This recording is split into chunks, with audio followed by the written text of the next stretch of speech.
Bueno, empezamos nuestros trabajos, siendo las 2:04. Vamos entrando en esa paz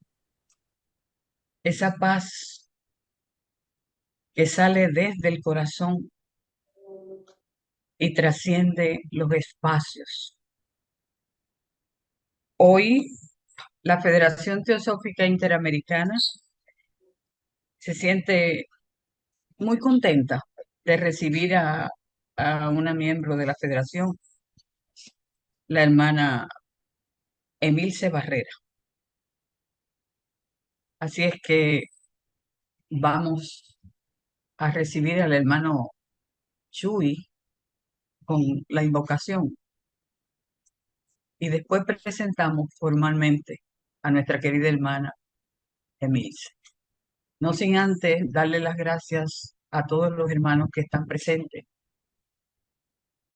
por hacer de este espacio un espacio de servicio a través de la Federación Teosófica Interamericana.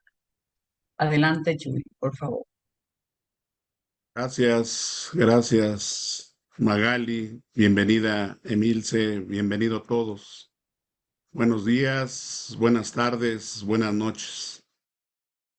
Por favor, coloquen sus pies en la tierra cómodamente y su columna vertebral derecha. Con nuestro ojo interno mirar hacia el universo y desde tu corazón abrazar a lo que nos rodea. Los invito a que cierren sus ojos y repitan en su interior la siguiente invocación de Ani Besa.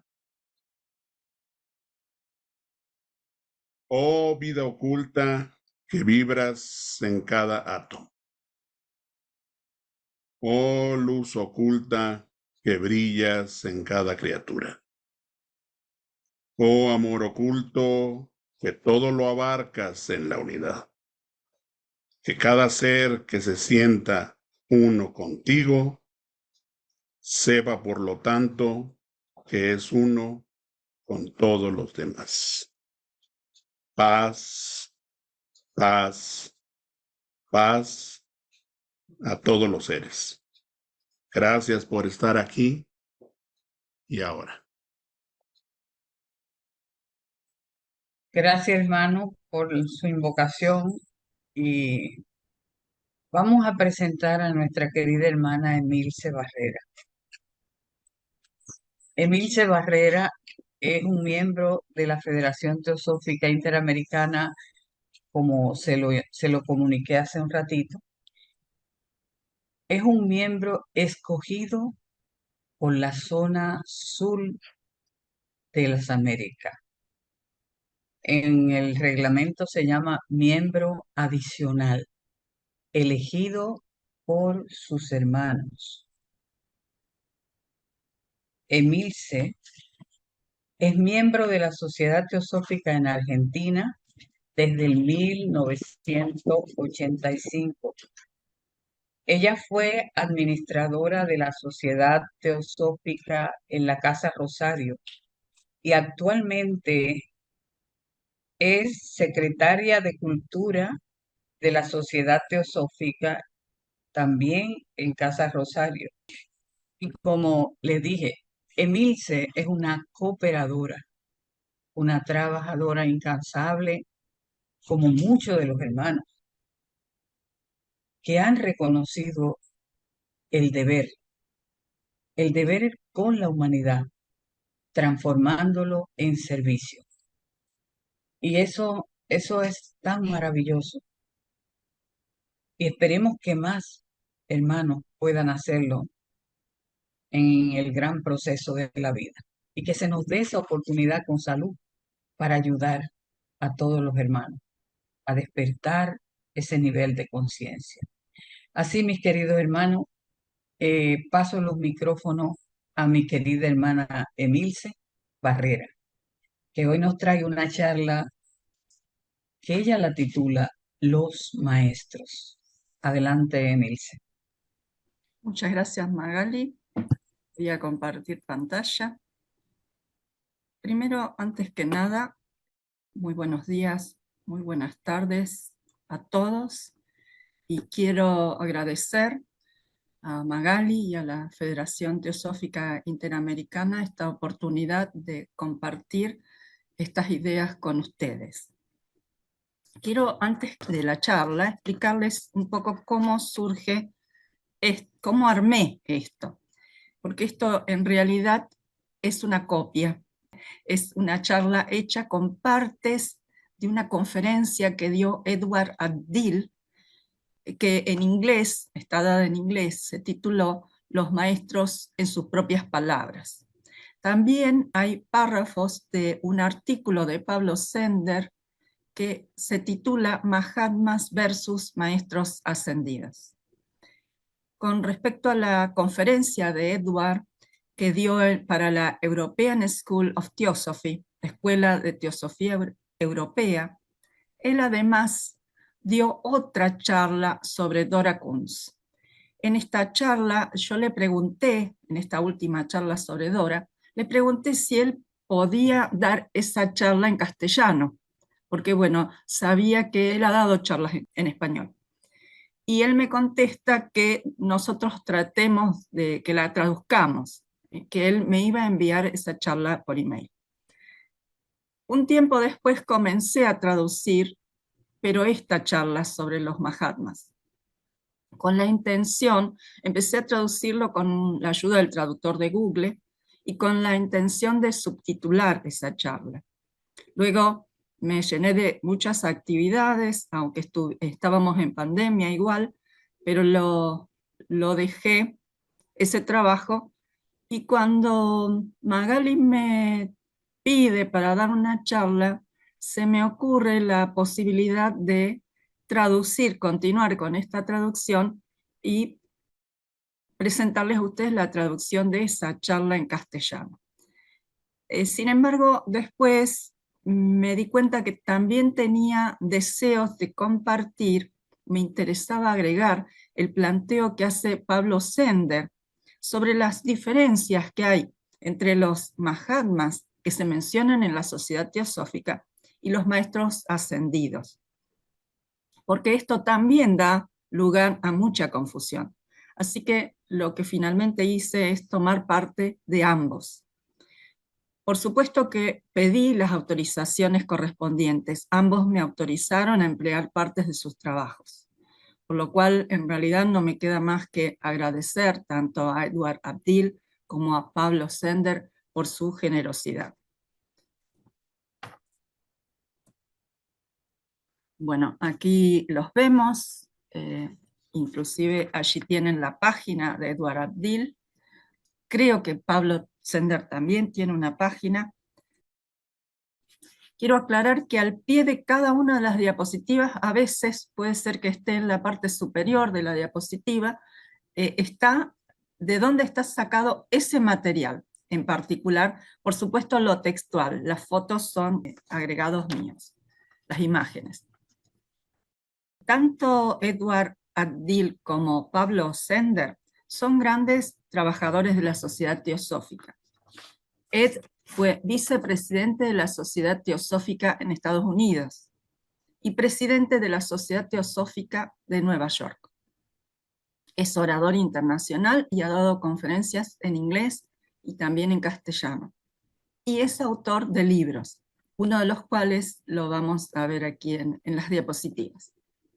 Pablo Sender es actualmente un residente en Crotona, un centro teosófico en Estados Unidos. Anteriormente estuvo en Wheaton, que también es otro centro que está en la zona de Chicago. Y también trabajó por un tiempo en la sede central de la Sociedad Teosófica en India, en Adyar. También es orador internacional y ha dado numerosas charlas en inglés y en castellano. Y también es autor de varios libros y artículos. Así que vamos a ir viendo. Esta introducción nos hace, es de Pablo Sender. Blavatsky fue la primera en introducir en Occidente el concepto de Mahatmas, también llamados adeptos o maestros. Al principio hablaba de ellos en privado, pero después de unos años, 2 de dichos adeptos, conocidos por los seudónimos de Kutumi y Moria, accedieron a mantener correspondencia con un par de teósofos británicos, Alfred P. Sinnett y A. O. Hume. La correspondencia tuvo lugar entre 1880 y 1885, y durante esos años los Mahatmas fueron cada vez más conocidos. Las cartas originales están guardadas como valiosos documentos históricos en la Biblioteca Británica en Londres y se han publicado con el título de Cartas de los Mahatmas. Acá vemos la portada de una de las ediciones de ese libro. Este libro es fuente de información directa sobre los Mahatmas y sus enseñanzas. Con respecto a esas cartas que están actualmente en la Biblioteca Británica de Londres, sé que hay miembros de Argentina que me han comentado que ellos tuvieron la oportunidad de verlas, de visitarlo y verlas. Y está disponible, por supuesto, tienen que gestionar cómo tienen que hacer para poderlas ver, pero es posible de hacerlo. Bien, acá este es el comienzo de la charla de Ed Abdil. Él dice que en una carta de 1900 que recibe Annie Besant de Cache, Cache le escribe que la cantinela acerca de los maestros debe ser silenciosa pero firmemente acallada, y que la devoción y el servicio sean para ese espíritu supremo único, del cual cada uno es parte. Y él dice, trabajamos anónimamente, esto dice Cache, y en silencio, y la continua referencia hacia nosotros y la repetición de nuestros nombres levanta un aura confusa que obstaculiza nuestro trabajo. Bueno, yo creo que muchos de ustedes han leído esa carta. Y prosigue de la charla de Ed, dice, no hay duda que los adeptos no querían una referencia casual a ellos todo el tiempo, especialmente cuando la gente pedía ayuda personal de ellos, como una oración a un santo. También le pidieron a HPB que les llevara mensajes personales en busca de ayuda. Ella se negó firmemente a hacerlo y dijo que nunca lo haría. Y hay parrafitos de lo que considera Ed. Él dice que no cree que el maestro quisiera que nosotros nunca debiéramos pensar en ellos o tratar de ponernos en contacto con ellos para ayudarlos en su trabajo, si la intención es ayudarlos en su trabajo, ¿no? Pienso que KH le daría la bienvenida a esa clase de esfuerzo impersonal. Por mucho tiempo, como resultado de esa declaración de KH, la gente en la sociedad teosófica no hablaba acerca de los maestros. Y aunque los maestros no aparecían con frecuencia en público, no menos de 30 personas de buena reputación que vivían en la época de HPB reportaron que habían visto y conversado con al menos uno de ellos en persona. Luego, la gente que nunca los había visto comenzó a preguntarse si ellos eran hombres vivos o dioses. ¿Quiénes eran? ¿De qué se trataba? HPB trató de aclarar el misterio y Ed Abdil nos dice que él en su libro Los Maestros de Sabiduría, que aquí tenemos la portada, está en inglés, Masters of Wisdom, trató de aclarar los malentendidos. Fue en realidad una de las razones por las que escribió ese libro, porque hay muchos malentendidos acerca de estos hombres. Bueno, creo que ese libro no está en castellano, pero aquellos que sé que saben inglés y lo pueden conseguir, puede ser un material, seguramente es un material muy interesante el que hay en ese libro. Dice, sabemos que estos hombres eran figuras históricas, porque tenemos no menos de 140 de sus cartas que ahora se encuentran en la Biblioteca Británica de Londres. Blavatsky nos dice que había al menos varios cientos de maestros en su época. Maestros encarnados. En una carta a Alfred Sinnett, ellos explican que los adeptos son 100% humanos y excepto cuando usan sus poderes ocultos, son hombres comunes. En la charla Ed dice, bueno, yo no estoy tan seguro de que fueran comunes. Y bueno, por cierto, creo que ninguno de nosotros piensa eso. Pero en todo caso, ellos sí se refieren a la limitación a la conciencia cerebral. Esto está en la charla de Ed. También es una lectura de la carta, es un párrafo de la carta 85b, una carta del orden cronológico, porque tenemos las cartas, tenemos en orden cronológico o en orden temático. Y dice así: un adepto, el más elevado como el más humilde, lo es solo durante el ejercicio de sus poderes ocultos. En el momento en que esos poderes sean necesarios, la voluntad soberana abrirá la puerta al hombre interno, al adepto, que solo puede emerger y actuar libremente a condición de que su carcelero, el hombre externo, esté total o parcialmente paralizado según sea el caso. A saber, ya sea A, mental y físicamente, B, mental pero no físicamente, C, físicamente pero no por completo mentalmente, y D, ni lo uno ni lo otro, pero con un velo akáshico interpuesto entre el hombre externo y el interno. El más mínimo uso de los poderes ocultos exige, pues, un esfuerzo tal como usted verá ahora. Podemos compararlo al esfuerzo muscular interno de un atleta preparándose para utilizar su fuerza física.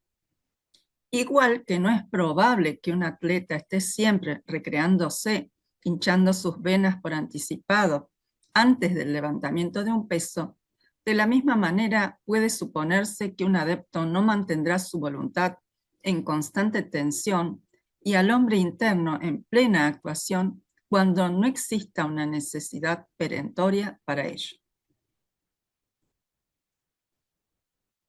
Cuando el hombre interno descansa, el adepto se convierte en un hombre corriente, limitado a sus sentidos físicos y a las funciones de su cerebro físico. La práctica intensifica la intuición de este, pero es incapaz de lograr que estos sentidos sean supersensibles.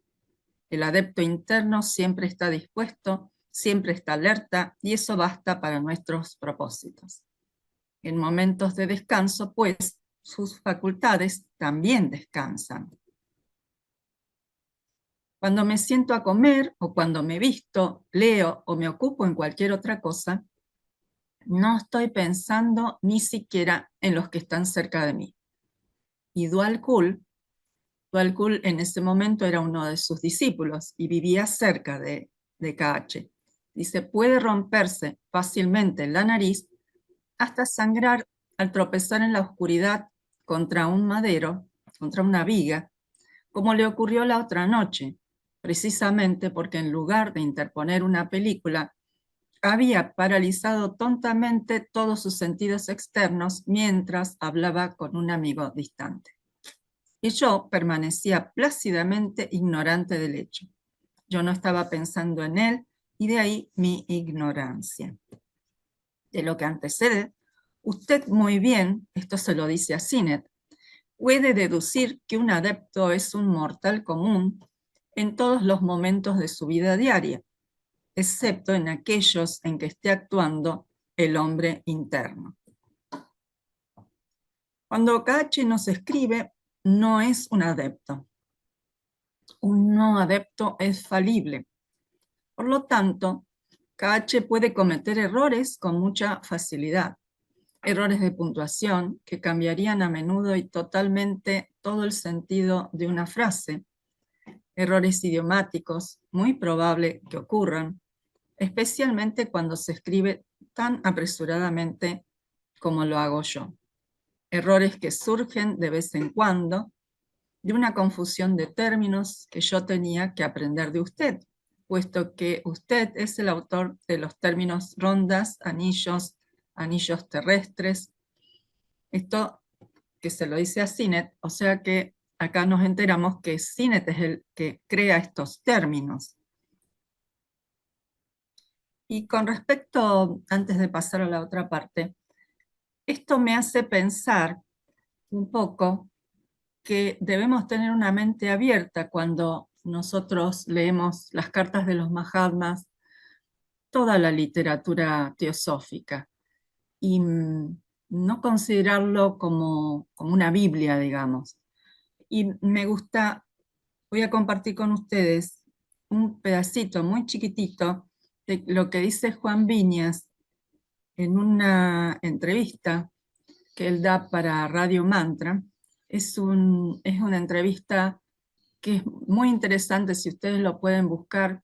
Ustedes solo ponen Juan Viñas y La madurez del alma, se llama el video, y no tiene desperdicio.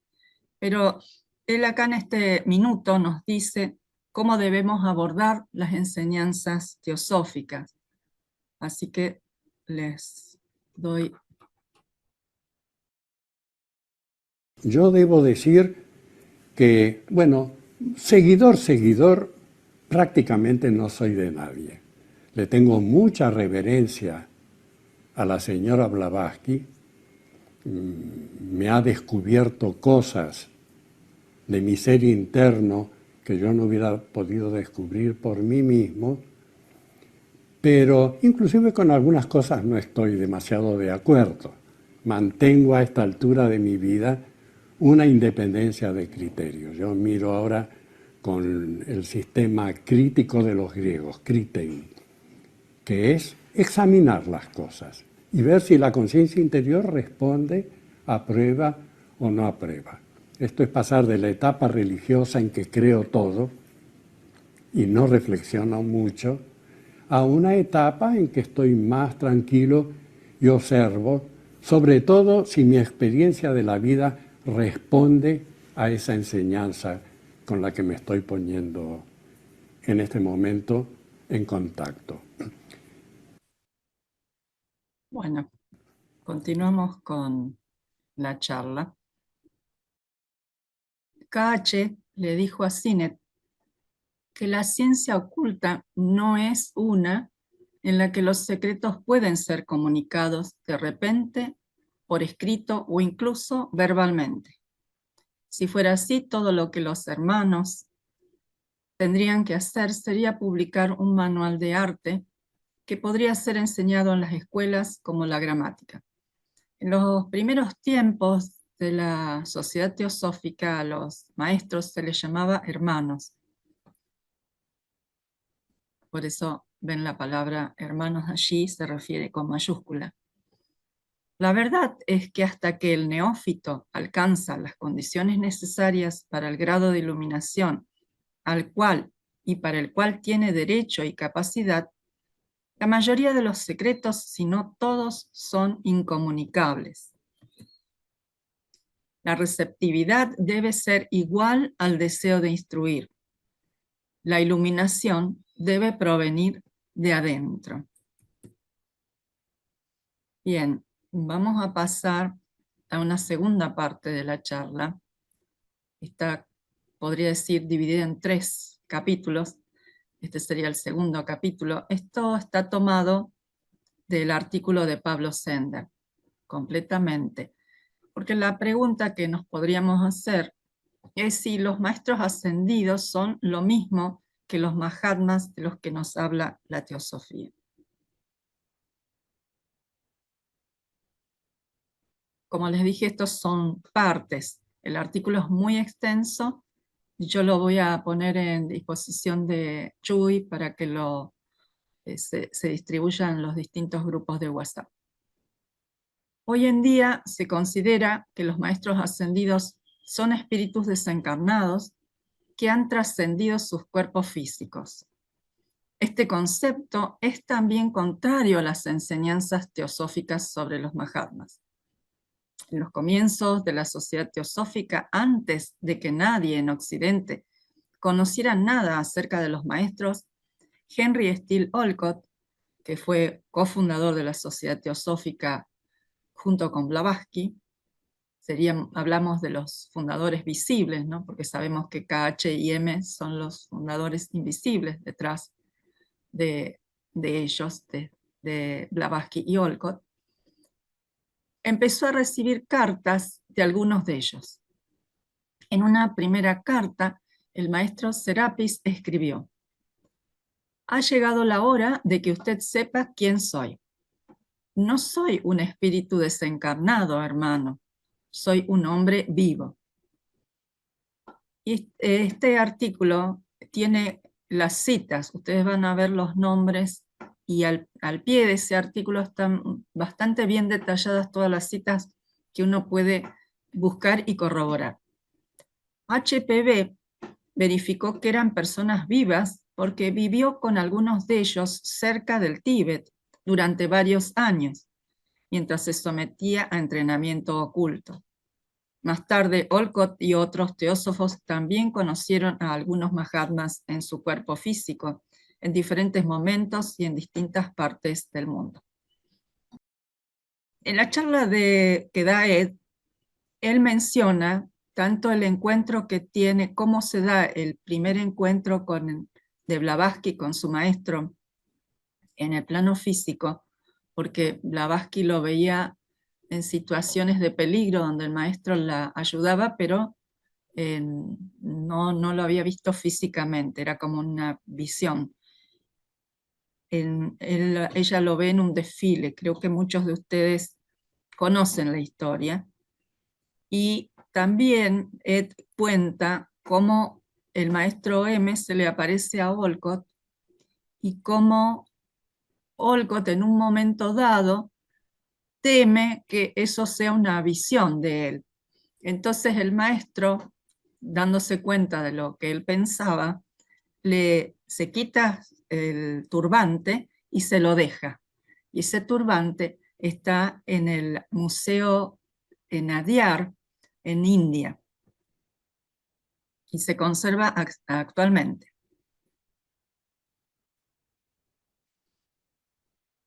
El hecho de que los Mahatmas permanecen en sus cuerpos es de gran importancia.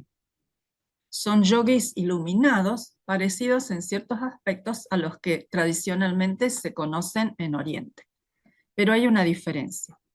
Un iluminado, después de haber realizado la verdad, ha adquirido el poder de fundirse con el todo, en un estado de absoluto éxtasis llamado moksha o nirvana. Ello le impide estar en contacto con la humanidad, puesto que debe abandonar los vehículos inferiores de conciencia. Por el contrario, los maestros teosóficos, por compasión, deciden renunciar al nirvana para poder seguir ayudándonos en nuestra lucha por realizar la verdad. Y ellos, los maestros teosóficos, retienen entonces esos vehículos inferiores de conciencia. Esos adeptos no son como los maestros ascendidos del New Age, de los que se dice que se han convertido a imagen de Dios en seres todopoderosos más allá de la naturaleza. En sus enseñanzas, los Mahatmas incluso negaron la existencia de seres así. Y KH escribió: si tuviéramos los poderes del Dios personal imaginario y las leyes universales e inmutables solo fueran meros juguetes, por supuesto que habríamos creado las condiciones para que este mundo se convirtiera en la Arcadia de las almas nobles. En sus cartas, los Mahatmas hablan constantemente de las leyes inmutables del universo y de que pueden ayudar a la humanidad solo dentro de los límites de dichas leyes.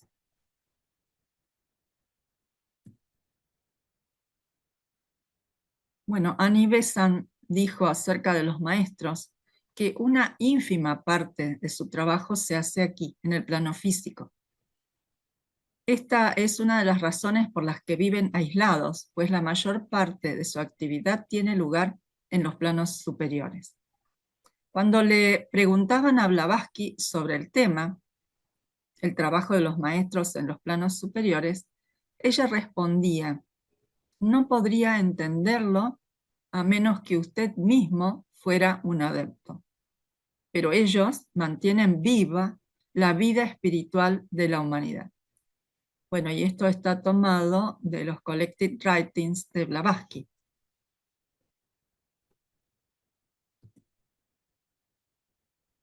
Los Mahatmas teosóficos nunca harían caso a los deseos personales, diferente a los maestros ascendidos, a los cuales se le pide toda clase de deseos y cosas para ser obtenidas.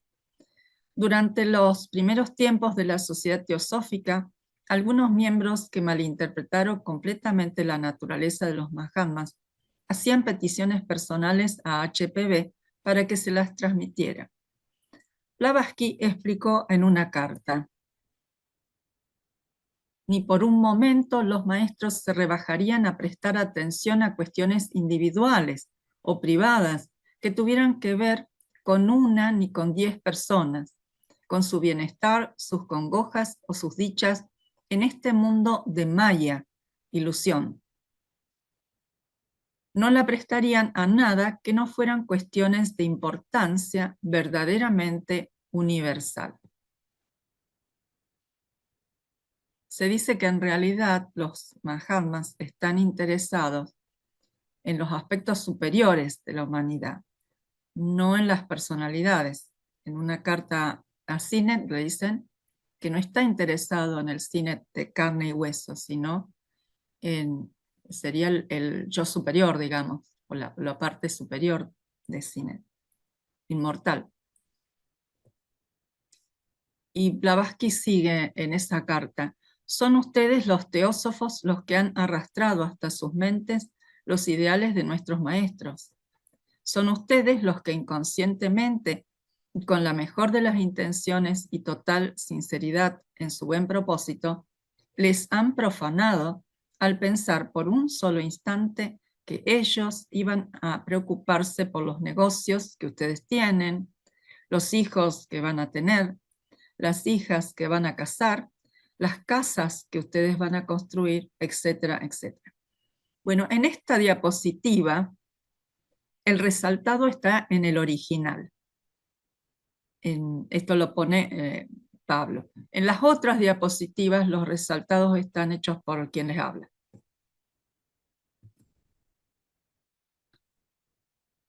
Aunque toda la humanidad está presente en la visión mental de los Mahatmas, no se puede esperar que se fijen en cada uno de los seres humanos, a menos que alguno de ellos, por sus actos especiales, atraiga su atención particular sobre sí. Su ocupación especial es el interés de la humanidad como un todo. Y esto está en los Collected Writings de Blavatsky. Su influencia siempre está a disposición de aquellos que actúan con altruismo y compasión, incluso sin ser conscientes de ello. O sea, puede que ni siquiera crean que existan los maestros, pero si la actuación es sin egoísta y hay altruismo y compasión, bueno, puede que ellos seguramente van a estar mirando a esa persona, ¿no? Tal como KH le escribió a Annie Besant, en ocasiones favorables lanzamos influencias elevadas que alcanzan a varias personas de distintas maneras.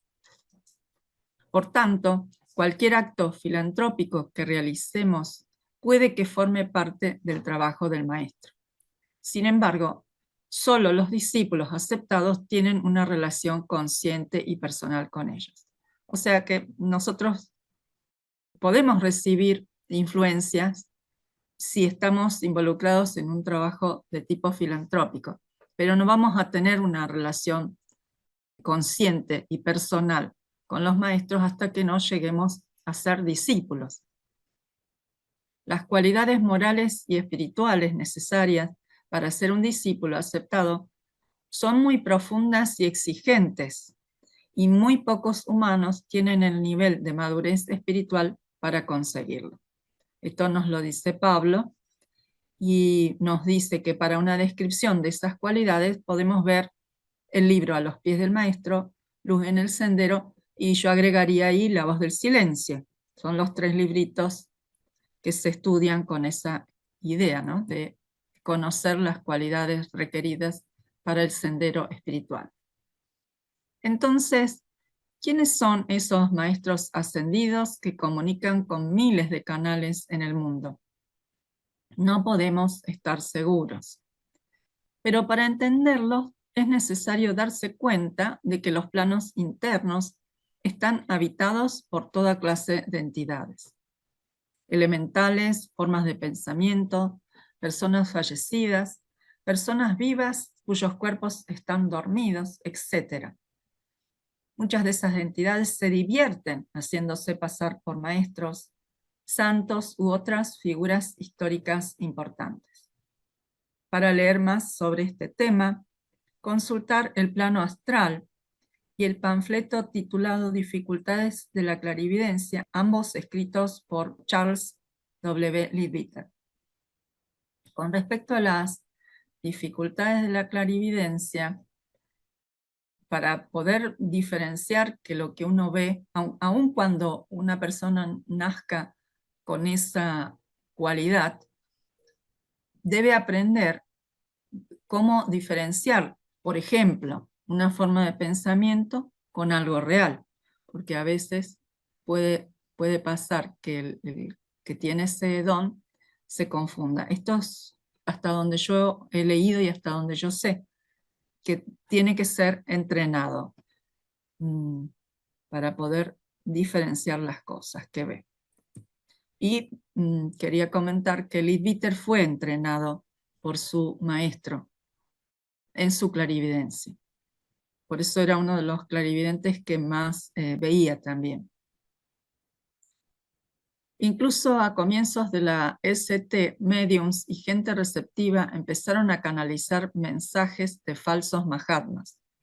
Por ejemplo, después que una persona receptiva llamada Oxley declarara que KH le había visitado 2 veces en forma astral y que había tenido una conversación, ¿no?, con el maestro, el Mahatma le tuvo que pedir a su discípulo Dwalkul que le escribiera a Sinet diciéndole lo siguiente: a quien vio el señor Oxley y con quien conversó en el momento mencionado no era Kutumi. O sea, había habido alguna entidad que se había hecho pasar por el maestro KH y había engañado a este señor Oxley.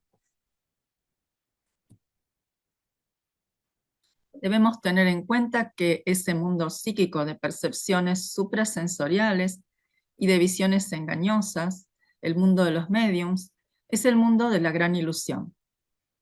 En ese reino, diferentes entidades pueden asumir cualquier forma según lo que hayan en la mente del vidente. Se necesitan profundos poderes de clarividencia, un entrenamiento largo y una madurez espiritual fuerte para que dichas entidades no nos engañen.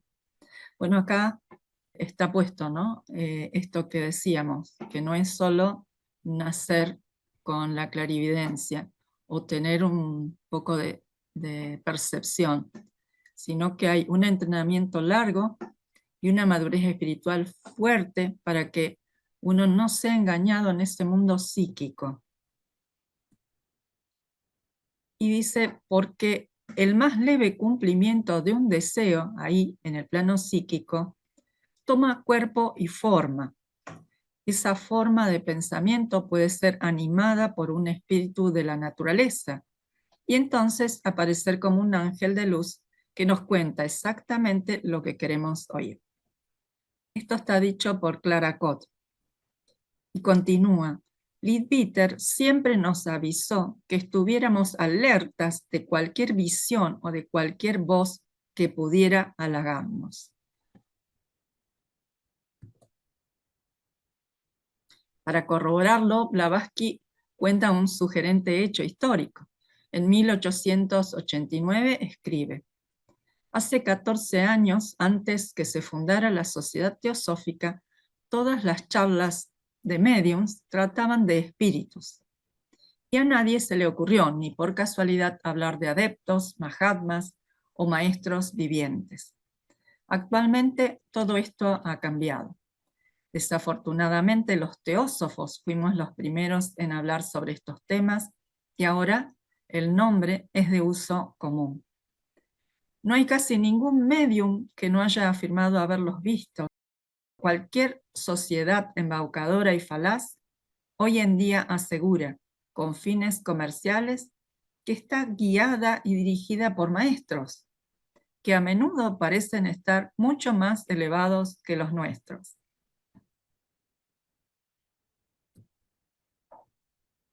Bien, ahí terminamos los extractos, digamos, del artículo de Pablo Sender y vamos a continuar con la charla de Ed Abdil.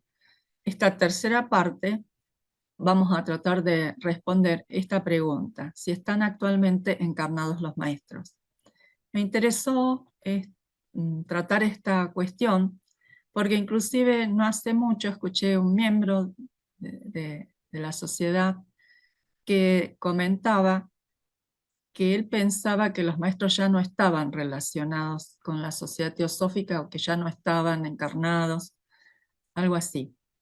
Entonces me pareció muy acertado porque el abordaje que hace Ed Abdil sobre este tema. Dice, muchos hoy en día se preguntan si los maestros todavía viven y si están en contacto con individuos como lo estaban en el pasado. En realidad no lo sabemos con seguridad, nos dice Ed, yo tampoco lo sé con seguridad. Pero nos presenta a Dora Kunz. Dice, ¿hay alguna evidencia, estas son palabras de Ed, hay alguna evidencia de que al menos una persona a fines de 1900 estuvo en contacto directo con dos maestros que conocemos como KH y M? Fue Dora Van Helder Kunz. Ella fue expresidenta de la Sociedad Teosófica de Estados Unidos, expresidenta de la Sociedad Teosófica de Nueva York y fundadora del toque terapéutico junto con Dolores Krieger. Acá nosotros tuvimos la oportunidad de conocer dos personas que habían aprendido el toque terapéutico y que vinieron a dar cursos. Una de ellas es Nelda Samarel. Ella vino en 2008 a Rosario y dio un curso. Y posteriormente, en 2017, vino Ananya Sirram, que es la sobrina de Radha Burnier. También dio un hermoso taller sobre toque terapéutico acá en nuestra ciudad. Así que en Estados Unidos esta técnica está ampliamente difundida, inclusive se han estudiado los resultados, y muchas enfermeras han sido entrenadas para dar este toque terapéutico y ayudar a los pacientes. Bueno, busqué en Wikipedia y encontré que Dora Kunz tenía como nombre de soltera Teodora Sofía Van Helder y que nació el 28 de abril de 1904, falleció el 25 de agosto de 1999, fue una escritora. Wikipedia pone psíquica, pero no fue psíquica, fue clarividente, sanadora alternativa, ocultista, americana holandesa y líder en la Sociedad Teosófica en América del Norte. Aquí tenemos una imagen de Leadbeater y la que es Dora Kunz es esta persona que está acá a la derecha. Ella fue entrenada en su clarividencia por Leadbeater, así que tenía una clarividencia bien desarrollada por ese entrenamiento. Ed continúa en esta charla y nos dice que él fue amigo de Dora durante unos 40 años. Y en sus palabras dice, así que me gustaría decir un poco sobre lo que sé de ella. Y luego leer una breve porción de una charla que ella dio en Filadelfia en 1955. De alguna manera, Dora era similar a HPV. Cuando algunos miembros se quejaron de la personalidad difícil de HPV, KH respondió que ella no podía evitarlo porque tenían que quitar uno de sus principios, yo diría retener uno de sus principios, y agregó que ella es una lisiada psicológica. Y continúa la charla. No sabemos a qué se refería con quitarle uno de sus principios, pero al parecer era necesario que tuvieran una comunicación constante y completa con ella, de modo que pudieran estar pendientes de ella en todo momento, para que en caso de que comenzara a revelar un secreto oculto que podría ser usado incorrectamente por aquellos que la escuchaban, pudieran detenerla. Dora era así, eso nos dice Ed. Quiero recordar en una charla que dio Juan Viñas, en algún momento le he escuchado contar que los iniciados del tercer nivel se les retiene un principio, como una especie de seguro, digamos, de reaseguro, por el conocimiento que ellos adquieren. Y creo que acá lo que nos dice lo explica tal vez más extenso, porque dice que de esa manera, al retenerle ese principio, pueden estar más pendientes de este discípulo iniciado en todo momento y lo pueden detener en caso de que comience a revelar un secreto que podría ser usado incorrectamente. Bien, Dora era así, nos dice Ed, igual que Blavatsky. Dice, ella podía ser un gigante espiritual y podía ser un personaje difícil. KH escribió una vez que tenemos una palabra para todos los aspirantes, y esa palabra es intente, try en inglés.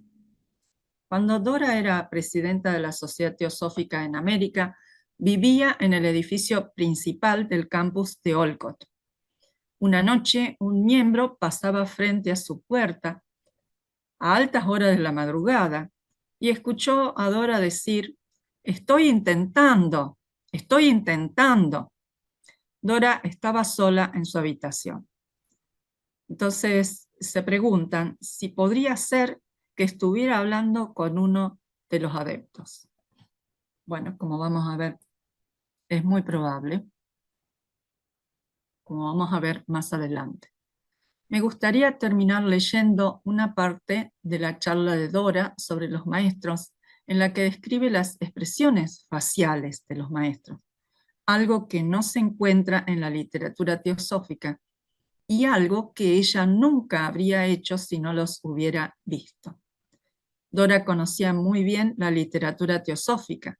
Cuando daba una charla siempre decía, yo no hablo de los libros, hablo de mi propia experiencia. Bueno, acá Ed agrega algo que yo no lo puse y que es un relato de una experiencia.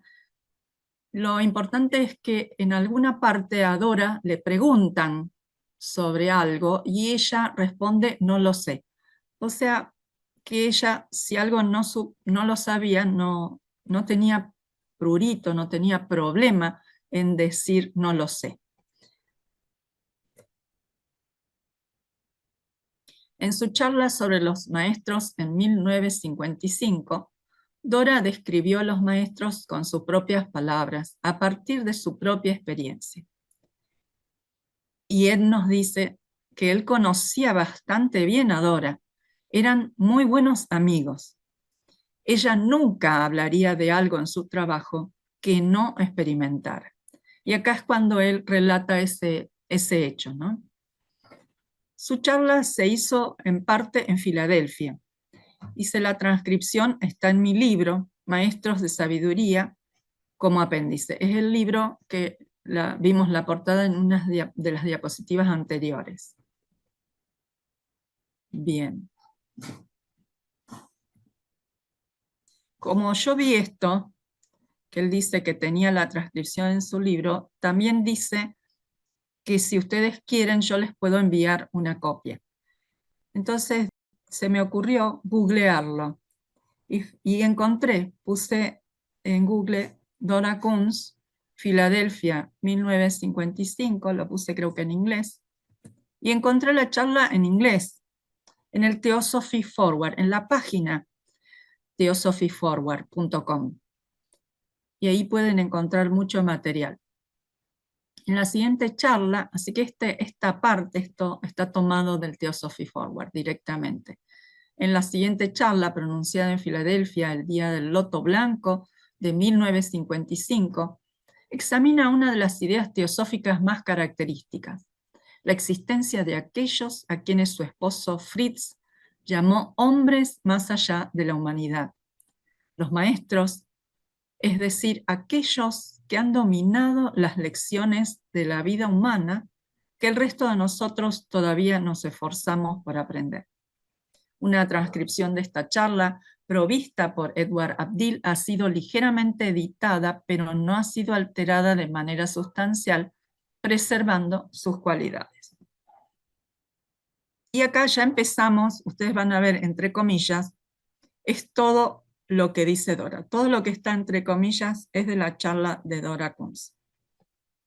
Y dice, me gustaría presentar algunas de mis propias ideas sobre los maestros y el sendero, que son algo diferente de lo que encontrarás en los libros.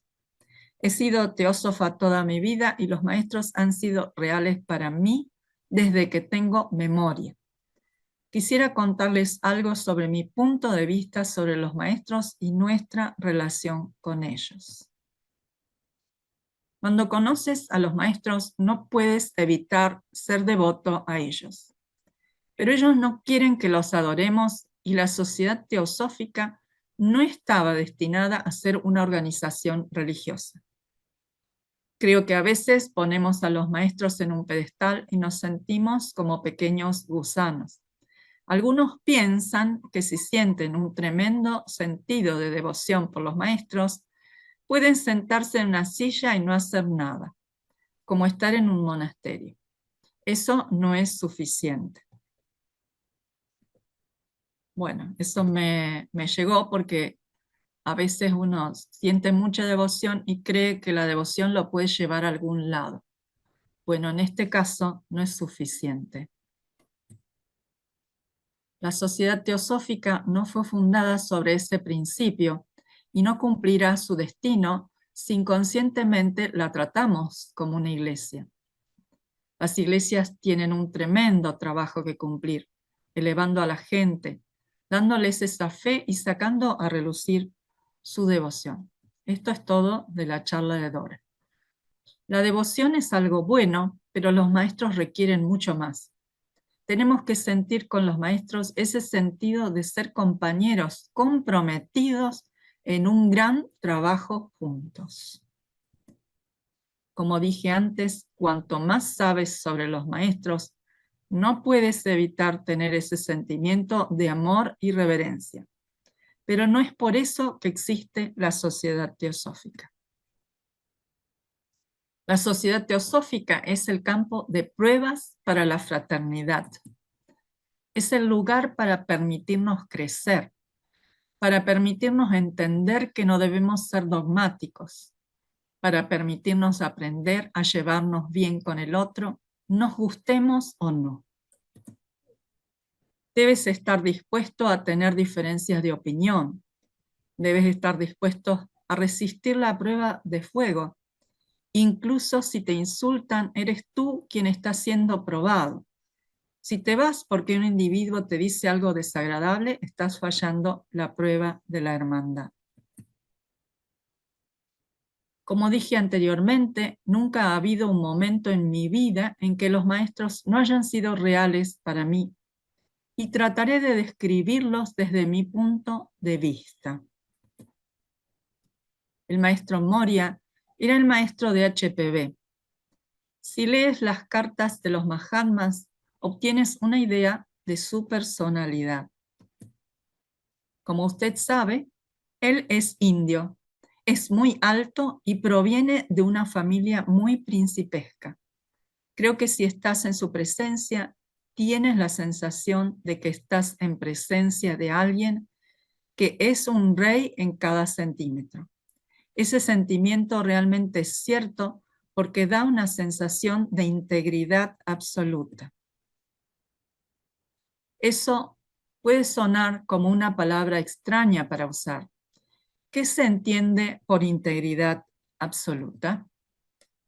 Todos tenemos máscaras. Todos pensamos en términos de pequeñas cosas que no son ciertas. Y si estás en presencia de los maestros por el momento, todo eso se borra. Todas las pequeñas cosas que no son realmente ciertas, que no son parte de lo que vemos como nosotros mismos, son eliminadas. Si estás en su presencia, te encuentras con una persona que está tan absolutamente en el centro de su ser, que es tan absolutamente verdadera, que tú mismo tienes la sensación de ser arrojado de vuelta al centro absoluto de ti mismo. Obtienes un sentido incluso de la grandeza e integridad de ti mismo. En su presencia no podrías pensar en algo infantil o malo. Por supuesto, también hay una tremenda sensación de fuerza y de una fuerza que te permite llevar algo hasta el final que has comenzado. Es una fuerza que no tiene fin. En las cartas del maestro notarás que es muy ahorrativo con las palabras. También hay una economía completa en la emoción, en el movimiento y en todo, incluso en su apariencia. Tiene un rostro tremendamente noble, pero todo lo que siente no se refleja en él. Es una cara firme, los músculos faciales cambian muy poco, porque es el rostro de una persona que es completamente uno consigo mismo y quien está fundido en un sólido molde de granito de unidad, integridad y fuerza. Creo que es una breve personificación del maestro Moria. Continúa Dora con su charla. El maestro K.H. es totalmente diferente en muchos aspectos. Sus dos personalidades no podrían ser más diferentes. Sin embargo, tienen un sentido de tremenda devoción el uno por el otro, como notará en las cartas. Han sido compañeros durante tantas vidas. Es realmente hermoso notar cómo trabajan juntos. El maestro K.H. es alto, pero no tanto como el maestro Moria. Tiene un rostro muy noble, todo lo que siente se nota. Las imágenes nunca podrían hacerle justicia porque su expresión varía de un momento a otro. Escribe un hermoso inglés en las cartas de los Mahatmas, tiene un gran sentido de la música y las artes. Creo que lo que transmite el maestro K.H. es el sentimiento de amor.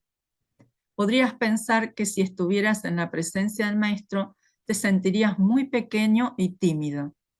Quizá el maestro M les daría un poco esa sensación, pero no el maestro K.H. Tendrías una sensación de expansión de la conciencia, tal como lo harías con el maestro M. Pero el maestro K.H. tiene el gran don de hacer sentir a una persona como si la conociera de toda la vida. ¿No crees que es un gran regalo de amor? Es una persona que es tanto una personificación del amor que extrae de mí todo el amor del que soy capaz y por lo tanto extrae de cualquier persona que entra en contacto con él una sensación de amor extrovertido. Esa sensación de amor extrovertido es finalmente una sensación de ser tú mismo un ser perfecto. Este párrafo que voy a leer a continuación está en el Theosophy Forward, pero no está en la charla de Ed. Por eso está puesto inclusive en otro tipo de letra. Dice, pero es de la charla de Dora Cons. Podemos pensar en los maestros y podemos meditar en ellos. De hecho, deberíamos pensar en ellos. Si estás en un dilema, no necesariamente les pidas ayuda, pero si has dedicado tu vida a los maestros, a la sociedad teosófica y al trabajo, recuerda eso primero. Entonces, cuando estés en un dilema, piensa en ti mismo como dentro del aura del maestro. Después de todo, los maestros tienen auras inmensas. Si puedes desarrollar este sentimiento de compenetración, de estar dentro del aura del maestro, entonces podrías tener una idea de cuál sería la reacción del maestro. Nos pondríamos en contacto, pero no tendríamos que pedir ayuda. Esto es algo que todos podemos intentar. Piensa en el maestro cuando te sientas muy molesto por la gente. Si pudieras poner tu mente en armonía con su perfecto amor y armonía, obtendrías algo del amor y la armonía dentro de ti. Bueno, esto me recuerda que también a los pies del maestro se dice que los discípulos pueden poner a tono con el maestro, se pueden poner a tono y saber lo que el maestro podría pensar acerca de algo. Pero que nosotros, aún sin ser discípulos, podríamos preguntarnos qué es lo que el maestro haría o pensaría acerca de este tema o este problema que tengo ante mí. Dice, incluso si los maestros encuentran necesario juzgar a las personas, ellos ven la verdad. Son realistas absolutos. Trabajan con personas y no juzgan en el sentido último, porque están dispuestos a trabajar con cualquiera. Cuando amas a alguien correctamente, tienes que estar dispuesto a dejar que sea perfectamente libre. Incluso se aplica eso mismo a la logia, a la rama también le decimos acá. Tenemos que unirnos, pero tenemos que crear una atmósfera en la que la gente pueda crecer y en la que la gente sea libre. Si crees que no hay suficiente de ese amor en tu vida y en tu expresión, entonces piensa en el maestro cuando estés en un dilema. Si no sabes si lo que debes hacer es correcto, entonces piense en el maestro M y creo que obtendrá una impresión. Si tienes contacto con el maestro, creo que tendrás la sensación de saber lo que es correcto. Tenemos toda la razón al pensar en los maestros de esa manera. Piense en ellos como colegas. Hago hincapié en el trabajo. Creo que es solo por el estudio y el trabajo que nos acercamos a los maestros. Si estamos comprometidos con su trabajo, entonces estamos en la corriente directa de su conciencia. Eso automáticamente se volverá más real de momento a momento. Por eso, creo que debemos estudiar, trabajar y tener un sentido de dirección y un sentido de certeza. Para los teósofos y la sociedad teosófica, lo más importante es, por supuesto, la teosofía, la filosofía y la realización del trabajo. Si pones eso como número uno en tu vida, entonces no puedo ver cómo algo realmente podría quitarte del camino. Estas son palabras, acá me olvidé el comillado, pero son palabras de Dora Kunz, que están en la charla del Teosofía, transcripta en el theosophyforward.com. Y para terminar, voy a citar dos frasecitas con las que Ed termina su charla, que me parecieron muy apropiadas.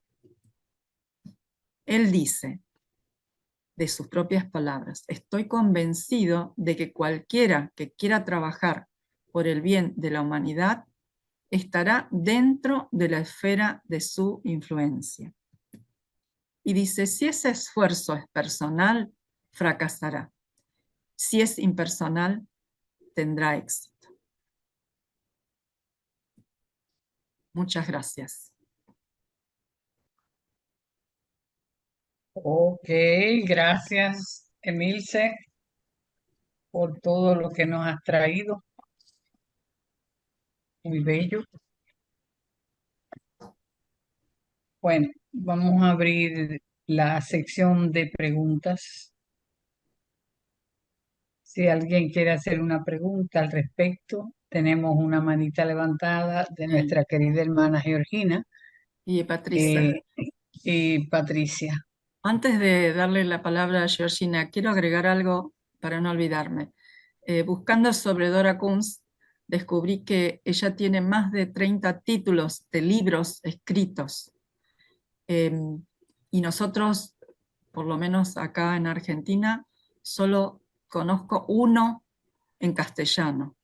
Es una pena que un ser así, de ese tamaño, grandeza espiritual, no tengamos sus libros, o por lo menos más libros de ella traducidos. Yo me traje Al un español, par, exacto. sí, un par, y de tantos otros, porque el que cita de Clara Cot, Pablo Sender, tampoco está traducido al español. Es una pena que eso es un trabajo que nosotros, digamos, debe ser hecho. Y bueno, eso, yo me traje un par de libros en inglés de Dora, con la intención de ir leyendo algo. Pero bueno, les dejo esa inquietud. Querida hermana Georgina, adelante al salón. Muchas gracias. Buenos días, tardes, noches. Querida hermana Emilce, híjole, es una conferencia hermosa la que diste hoy. A mí me fue llevando como que clarificando más cosas que yo platicaba ayer con algunas personitas en una reunión, que me costaba mucho estos conceptos y ir entendiéndolo. Y bueno, hoy me llevaste así de la manita. Te agradezco mucho porque fue una excelente conferencia y solamente tengo aquí como que una pequeña duda. Yo sé que no he estudiado lo suficiente y por eso estoy bastante burrita e ignorante, pero hay una diapositiva donde pusiste de Annie Besant que decía que en ocasiones favorables lanzamos influencias elevadas que alcanzan a varias personas de distintas maneras. Yo esta parte no la entendí. Y antes de que, bueno, me puedas aclarar un poquito, iluminar, porque no lo entendí, de veras te felicito. Qué hermosa conferencia. Voy a volver a verla 2, 3 veces porque varias cositas ya no las pude anotar. Y pues muchas gracias y gracias a todos. Gracias. Gracias a vos, Georgina. Bueno, eso, inclusive si ustedes quieren ir compenetrándose sin leer, en realidad lo ideal es leer las cartas de los Mahatmas.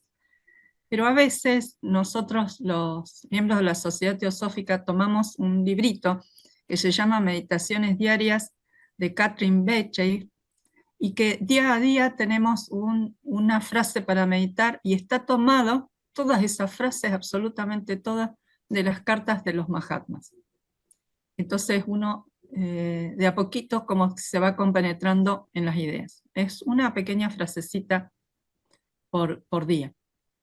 Con respecto a lo que vos me decías, que ellos dicen que lanzan influencias espiritualizadoras, es porque ellos no se ocupan de un individuo, pero también en otra parte de la charla decía que ellos mantienen viva, dice, cuando le preguntan a Blavatsky si, cómo trabajan los adeptos, ella dice, no lo entenderías a menos que fueras un adepto, pero ellos mantienen viva la vida espiritual de la humanidad.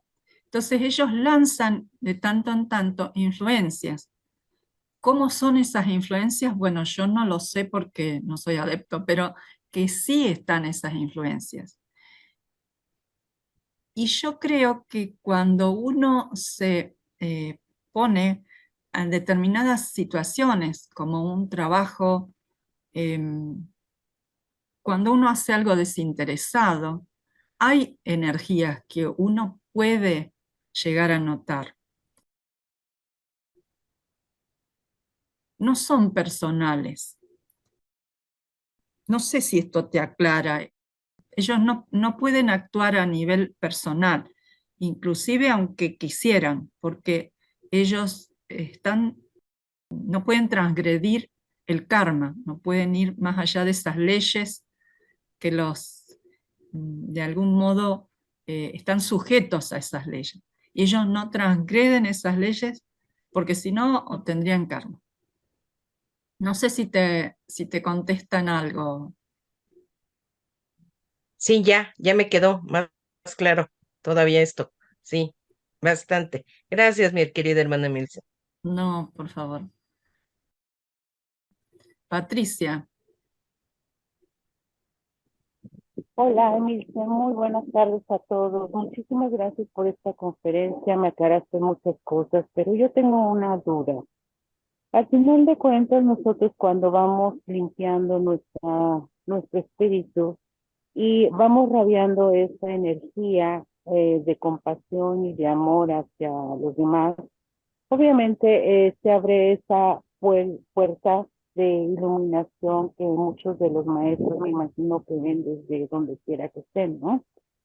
Yo tengo una pregunta. ¿Cómo saber si la persona que me está contactando o el maestro que me está contactando es un maestro o es lo que sería un cascarón? Porque hay mucha diferencia, ¿no? Porque al final de cuentas estamos involucrados tanto como lo positivo como lo negativo. Y esta siempre ha sido mi pregunta, ¿cómo saber si quien me está contactando es un maestro? Porque al final de cuentas pues, conozco a Jesús, ¿no? Conozco a Buda, pero si la persona que me quiere contactar o esa entidad es realmente alguien especial, de alguien divino que me trae alguna información que me quiere contactar. Gracias. bueno, en realidad el primer maestro nuestro es nuestro ser interno. Entonces nosotros tenemos que intentar desarrollar lo interior, o sea que la personalidad tiene que comprender que el que evoluciona, o todo lo que es este sentido de evolución, es para lo interno. Hablemos de la tríada superior, la mónada, como quieras llamarle. Pero no, la personalidad es solamente un instrumento. Entonces, yo creo que si uno desarrolla su aspecto intuitivo, tal vez pueda diferenciar, porque es lo interno que te tiene que marcar si eso es, gracias Isaac, si eso es o no verdadero. Pero uno tiene que empezar desde ahora a tratar de entrenar su intuición o, como dice, como fue la charla tan interesante de Patricio el otro día sobre el camino del corazón, de escuchar a nuestro corazón. Y otra cosa es ver cómo uno actúa en las pruebas de la vida diaria. A veces uno cree estar muy elevado y de pronto la vida le presenta alguna situación y uno actúa, diría, mal o normal, o uno de pronto se da cuenta que surgen los egoísmos, las cosas que uno tiene adentro muy personales. Entonces, eso a uno le muestra dónde está, que uno no está todavía para ser discípulo del maestro. Entonces, probablemente, si uno no tiene una naturaleza muy purificada, probablemente lo que se esté contactando con uno sea una entidad del astral que esté engañándonos. Pero el primer maestro es el ser interno, porque en realidad el que es discípulo del maestro no es de carne y hueso, es el ser interno, es la tríada superior. Y eso es un aseguro, digamos. Y después someter a nuestro discernimiento todo lo que uno recibe, ya sean los libros, lo que decía Juan Viñas, someter a nuestro discernimiento todo lo que uno recibe, no solo la literatura, sino lo que escucha, lo que se le aparece, lo que sea. Someterlo al discernimiento y uno se va a dar cuenta si es verdadero o no es verdadero. Pero estamos en un estado en el cual podemos ser engañados y a veces somos engañados por situaciones en la vida y son pruebas y nos muestran que somos engañables, que es lo que nosotros pusimos en juego para que eso se produzca, digamos. No sé si algo te contesta Patricia. Sí, muchísimas gracias, Emilce. Fue estupenda clase. Gracias y buenas tardes a todos. Sí, creo que ahí está Enrique y después Lucila. Por lo que veo, no sé si el orden, sí, ese es el orden. Enrique.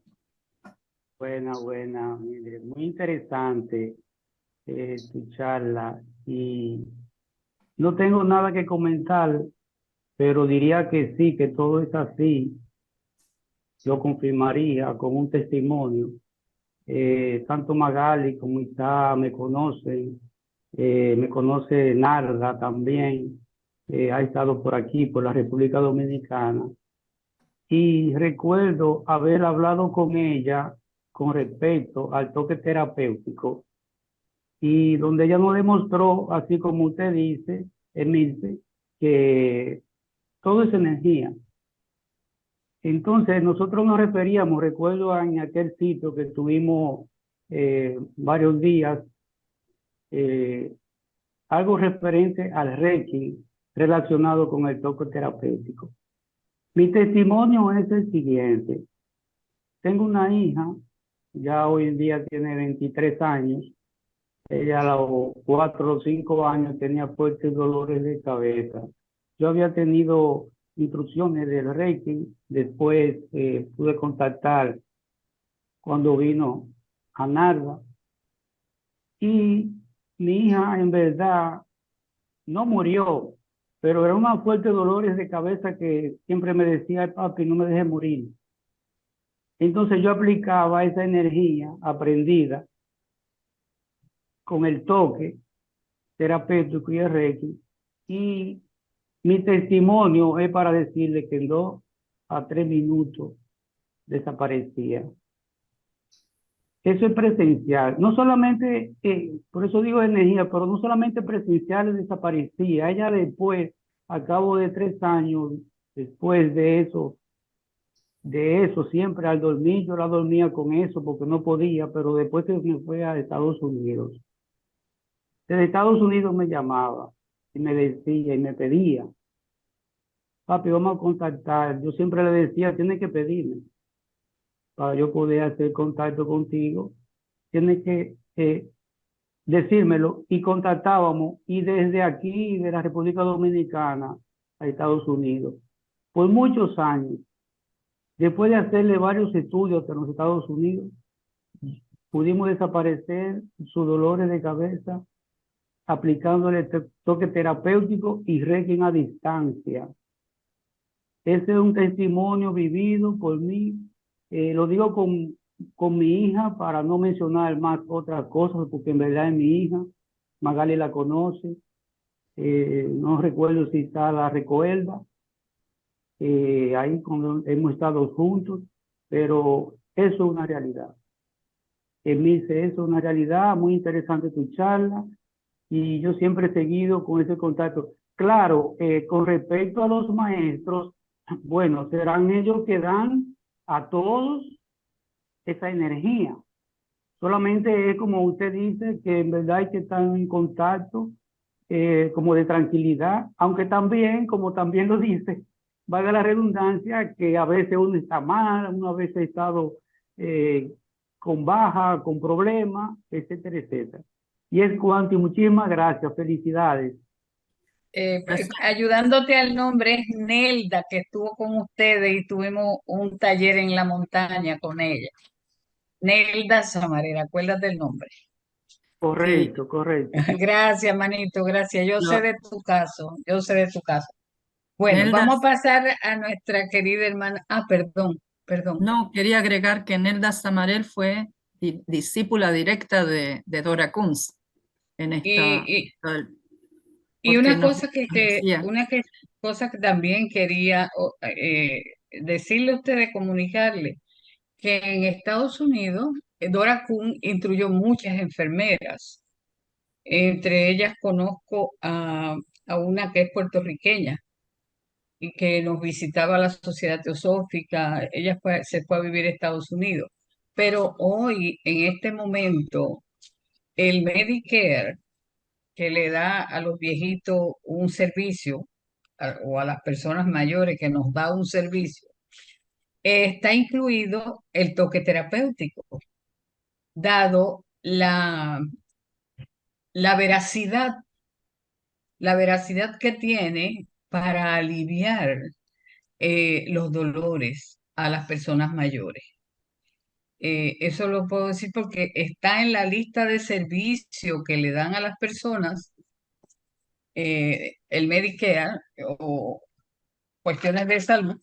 Está también el toque terapéutico de Doña Dora Kun, que entrenó muchas enfermeras. La enfermera que conozco, que es puertorriqueña, se llama Luisa Porrata, que ella estudió con Dora Kun iban a coger los cursos a una granja que se llama Pumpkin Hollow, que está en la ciudad de Nueva York, en las afueras. Bueno, ya le traje la información. Gracias. Nuestra querida hermana Lucila, por favor, pase adelante a la sala. Muchas gracias, querida Magali. Muchas gracias, Emilce, por esa plática tan bella que nos has dado y que me ha hecho, pues, casi llorar, porque has recordado mis inicios en la Sociedad Teosófica, que yo entré en la ciudad de Nueva York y que Ed Abdil era el presidente de la logia a la cual yo pertenecía, ¿sí? Y que para mí fue un guía muy importante, muy importante al iniciar. Conocí a Dora Kunz, que también fue muy importante, pero muy importante en mi vida, sobre todo en la cuestión de la meditación, ¿sí? Era una persona, ella era la secretaria nacional de la sección americana. Iba con mucha frecuencia a Nueva York, con muchísima. Y se tenía por costumbre en la logia de Nueva York, al inicio, los que queríamos meditar, subir a meditar, y después había el toque terapéutico, ¿sí? O sea, porque como Dora Kunz instruyó y dio clases a las enfermeras, como lo acaba de decir Magali, y encuadraron científicamente el toque terapéutico con Dolores Krieger, la doctora que tú le acabas de mencionar también en los libros, ¿no? Entonces, es un toque que se aplica en los hospitales de Nueva York, ¿sí? Se les enseña a las enfermeras para que lo apliquen. Pero lo que quiero decir es que la parte de Dora Kunz que conocí, ¿no? Esa parte entregada al servicio, chaparrita, bajita, como dijo Magali, bajita, pero que cada vez que iba a Nueva York, que iba con muchísima frecuencia, cuando a veces iba no a dar plática, pero estaba de visita porque iba muy seguido a los hospitales. Cuando iba como secretaria la acompañaba Joy Mills, que también ahí tuve la oportunidad de conocerla, ¿sí? Entonces ella, Dora, estaba totalmente entregada. En aquel entonces yo era nueva en la sociedad y yo no entendía el por qué aplicar el toque terapéutico a alguien que ya se iba a morir, ¿sí? Pues si ya se iba a morir, no entendía la función del toque, ¿sí? La función del toque es muy importante porque vas a ayudar, porque aprendí a hacerlo, aprendí y lo practiqué en una época de mi vida con bastante personas con problemas de cáncer, con personas pues en situaciones de enfermedad muy fuertes, ¿verdad? Entonces, lo que les transmites es, porque lo tienes que hacer, lo tienes que primero que aprender a hacerlo, porque no es de que yo me voy a sentar a hacerlo y lo voy a hacer, tienes que aprender a sensibilizar las manos. Entonces, no tiene nada que ver con el Reiki, ¿sí? Es totalmente diferente. Entonces, lo que yo aprendí es que les vas a transmitir una paz muy fuerte. Cuando los enfermos, cuando la gente está enferma con un cáncer terminal, ¿sí? Ellos están muy inquietos, están muy nerviosos, pero tú les transmites una paz muy, muy grande. Y todo ese trabajo tienes que aprender a hacerlo de una manera impersonal, no de una manera personal, ¿sí? Tienes que saber que eres un canal, y no tienes que fijarte en el resultado. Tú vas a ayudar y no fijarte en el resultado que va a tener la persona, porque entonces estás enfocada en el resultado y no en el servicio que le estás dando a la persona. El toque terapéutico en Estados Unidos se practica muchísimo en la Sociedad Teosófica. Yo cuando llegué a México, pues pensé que se iba a practicar, que en primer lugar me quedé muy sorprendida que la meditación no se practicase. Para mí fue una tristeza enorme que dentro de las logias no hubiese, no una obligación, sino una invitación antes de iniciar el estudio a practicar la meditación, a aquellas personas que quisiesen practicar meditación, ¿sí? Y luego Dora Kunz a mí me enseñó la importancia de centrarse en tu corazón, o sea, venir a tu centro, que también ahorita lo mencionaste, Emilce, ¿sí? O Ed, porque pues Ed Abdil y ella eran muy unidos, o sea, yo viví esa época, eran muy unidos, ¿sí? Entonces me acuerdo que yo cuando en Costa Rica, que volví a ver después de muchísimos años a Joy Mills, que ahí estuvo un evento muy grande con muchos personajes importantes de la Sociedad Teosófica, y veníamos caminando Joy Mills, bajando una colina, platicando, y entonces ella me hace un comentario, ¿verdad? Porque yo siempre andaba preguntando por Dora Kunz. Entonces ella me hace un comentario de que pues muchos no la consideraban una intelectual, ¿sí? Y qué opinaba yo. Y yo le dije, pues a mí me ayudó a venir a mi centro, ¿sí? A mí me ayudó lo que es la importancia de venir a mi centro. Y entonces Joy Mills me agarró del brazo y fuimos caminando hasta abajo de la colina, agarraditos del brazo. O sea, eso me dio a entender la importancia de venir al centro, no la importancia de ser intelectual. Y eso pues lo quiero compartir, ¿no? Porque si era un personaje, Dora Kunz, increíble. Tuve la suerte, y se me dijo que fue kármicamente, tuve la suerte de que yo estaba en Nueva York cuando Nueva York le estaba haciendo un homenaje después de que falleció, acababa de fallecer, yo no sabía, yo fui a Nueva York accidentalmente y ahí me entero que Dora Kunz había fallecido y que se estaba haciendo el homenaje, se le estaba rindiendo un homenaje ahí. Y ahí me acuerdo que varias personas hablaron y una de ellas dijo, a mí lo que Dora Kunz en una ocasión me dijo, los maestros existen. Porque allá en Estados Unidos no se mencionaba mucho a los maestros, como dijo Ed, no se mencionaba, no era tema de plática, ¿no? Pero todo el mundo sabía que existían, pero los nuevos pues tenían unas dudas y ahí ella dijo que Dora Kunz le había dicho, los maestros existen, y pues aquí con lo que tú acabas de poner, pues es una confirmación de todo el contacto que lo tenía ella, ¿sí? Ella era muy especial. Dora Kunz era una Pues mujer muy especial. gracias, hermana Lucila, por la información. y vamos a pasar a Sergio. Gracias, hermana. Vamos a pasar a Sergio al salón, por favor. Gracias. Una pregunta breve. Se mencionó que un personaje, Huxley, confundió la visión de uno de los maestros. ¿Qué Huxley era este? Si se puede saber, si tendrás el nombre. Huxley. No tengo la historia. Eso está tomado del artículo de Pablo Sender. No sé si eso estará en las cartas, tiene que estar en las cartas de los Mahatmas, eso. Eh, Habría que rastrearlo, pero no es un miembro, es uno de los miembros de aquella época, digamos, de la Sociedad Teosófica de aquella época. O Huxley, se escribe. No sé si él era, se ve psíquico, receptivo, dice ahí, y, y creyó ver. Yo tengo idea de haber visto, haber leído una carta donde KH le dice a Sinet que hay alguien que dice haberlo visto, pero que él no fue él a quien vio realmente esa persona.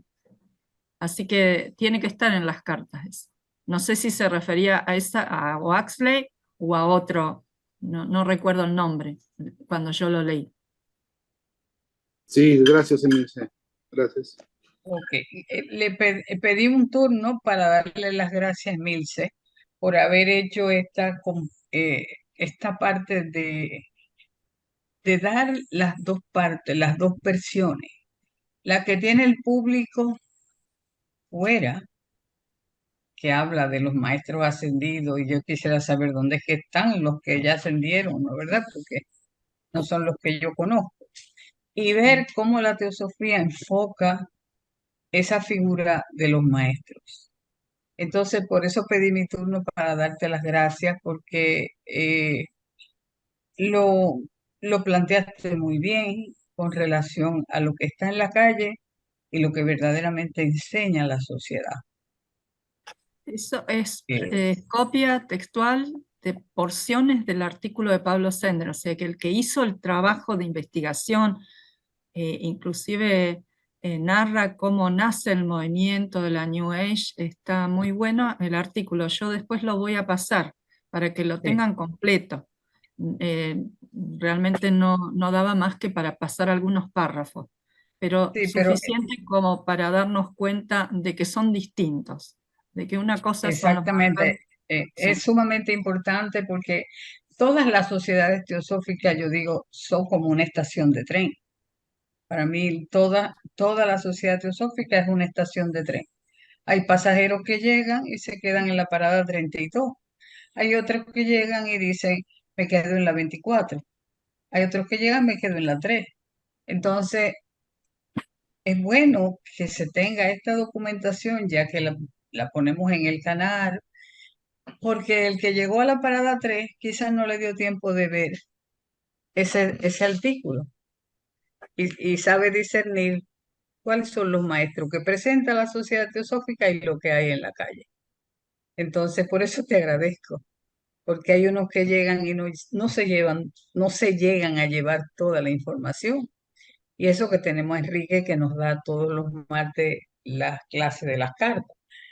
Pero es bien interesante eh, la aclaración que has hecho. Por eso pedí mi turno y 1.000.000 de gracias, Mirce. Bueno, le dejo el paso a nuestro querido hermano Enrique. Adelante, gracias, Enrique. gracias Magali.